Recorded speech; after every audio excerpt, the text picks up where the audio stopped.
1947, 1952, 1971, 1971 পরে এই একবিংশ শতাব্দীতে নতুন আরেকটি অধ্যায় 2024।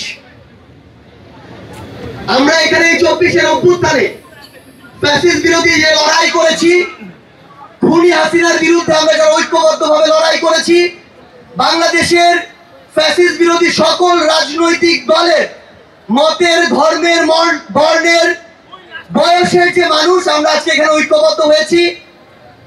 আমরা প্রথমে কৃতজ্ঞতা জানাতে চাই বাংলাদেশের ফ্যাসিস্ট বিরোধী লড়াইয়ে যত রাজনৈতিক দল ছিল যারা আজকে এখানে উপস্থিত হয়েছেন, আপনাদের প্রতি আমাদের অন্তরের অন্তঃস্থল থেকে কৃতজ্ঞতা।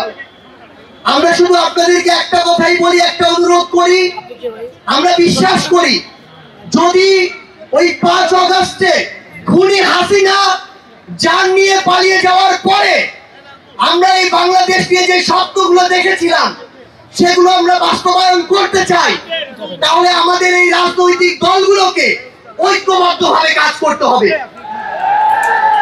আমাদের যে কোনো একটি বিষয়ে পক্ষে বিপক্ষে কথা থাকবে, যুক্তি তর্ক থাকবে, কিন্তু দিন শেষে যেটা দেশের জন্য, দেশের মানুষের জন্য মঙ্গলকর, আমরা সবাই যেন সেটাতে ঐক্যবদ্ধ হতে পারি।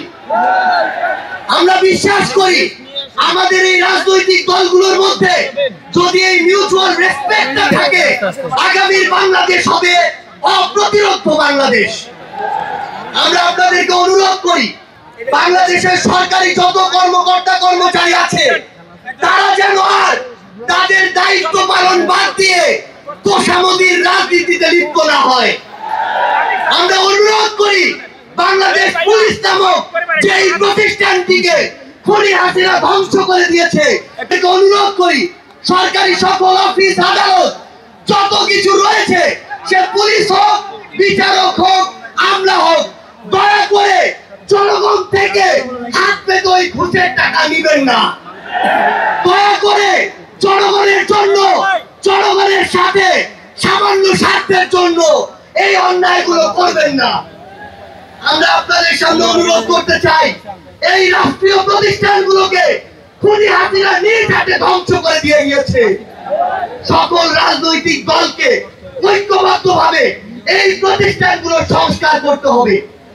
এই প্রতিষ্ঠানগুলোতে যেন সেই মানুষটি বসে যেই মানুষটি দেশ এবং মানুষের জন্য ভালো, সেই মানুষটি নয় যেই মানুষটি আমার মাইম্যান।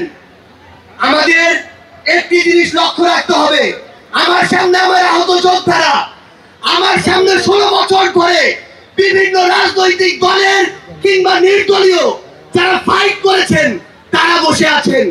আমার সামনে আমার শহীদ পরিবার রয়েছে। এই প্রত্যেকটি খুন, খুন, বিচার বহির্ভূত হত্যা, এগুলোর বিচার যেন আমরা ঐক্যবদ্ধভাবে করি। এই খুনি হাসিনার বিচার যেন আমরা ঐক্যবদ্ধভাবে করি। একটা জিনিস মনে রাখতে হবে, নিজেদের সামান্য স্বার্থের জন্য যেন কোনো অপরাধী ছাড় না পেয়ে যায়।